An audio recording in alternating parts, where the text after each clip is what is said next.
Hello everyone and welcome to another video. Now despite the differences we have when it comes to hardware, one thing in common are the minimum requirements for the games. Now here on this channel, low spec, cheap and slightly older components are always our focus, and it's always fun to check them out.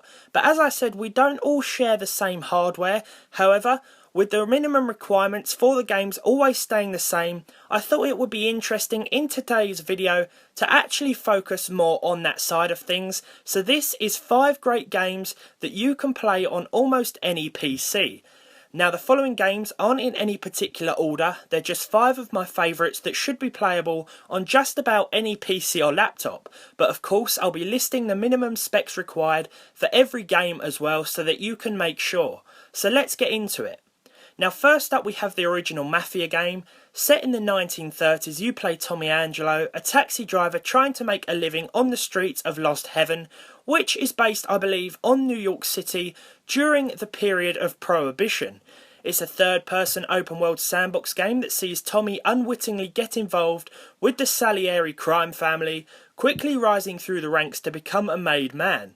Now this game is a classic and the open world is very fun to explore.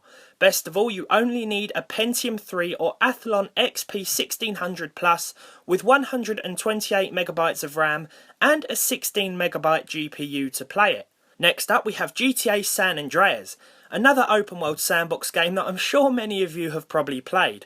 You play CJ or Cole Johnson, who flies home from Liberty City to San Andreas after the news that your mum has been killed. Upon arrival, you're threatened to be framed for murder by corrupt police officers unless you work for them, and you've also sort of got to re-establish your old gang along the way.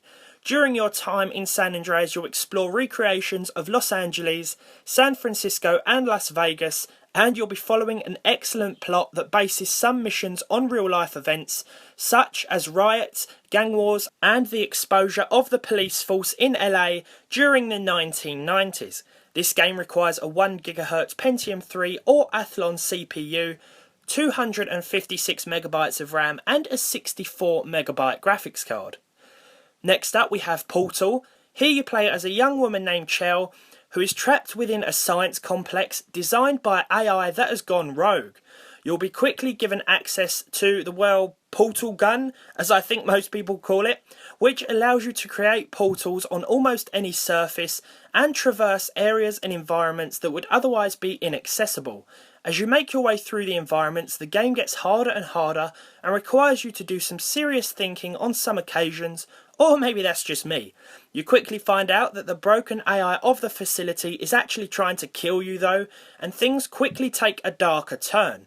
A 1.7GHz Pentium 4 or Athlon XP, along with 512MB of RAM, and pretty much any DirectX 8 supported graphics card are the minimum requirements here. Now a list of great games wouldn't be a list of great games without mentioning the Elder Scrolls. Now in this case it's Morrowind, as not only is it a very good game, but I've never encountered a PC that couldn't run it.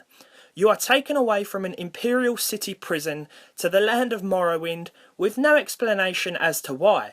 The main quest centres on you being a prophecy and the protector of Morrowind, but as with all Elder Scrolls games, you're free to do what you wish and when, in an exciting and interactive open world that is full of side quests and interesting characters.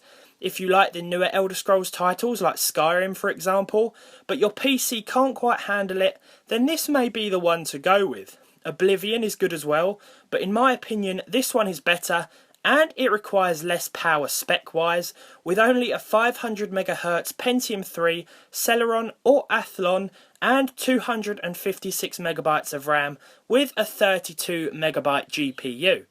Now last but by no means least we have Half-Life 2. Now shamefully I'd never played this game when it first came out, but firing it up for the first time a couple of days ago was definitely an exciting experience.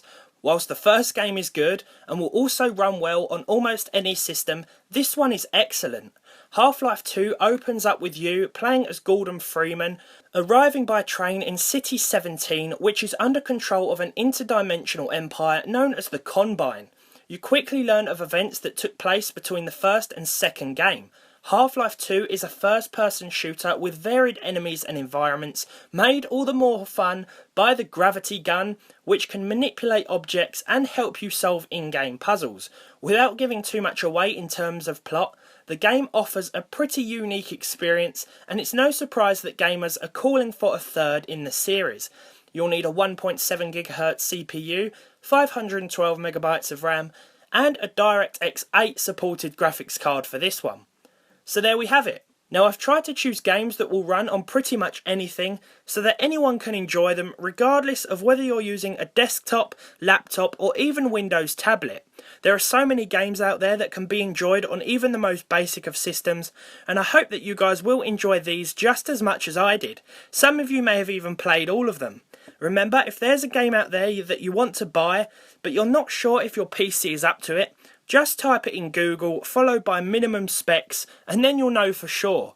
And of course, if you have any other low spec games that you've played, or you know run very well on slightly lower end systems, then don't forget to put them down in the comments section below.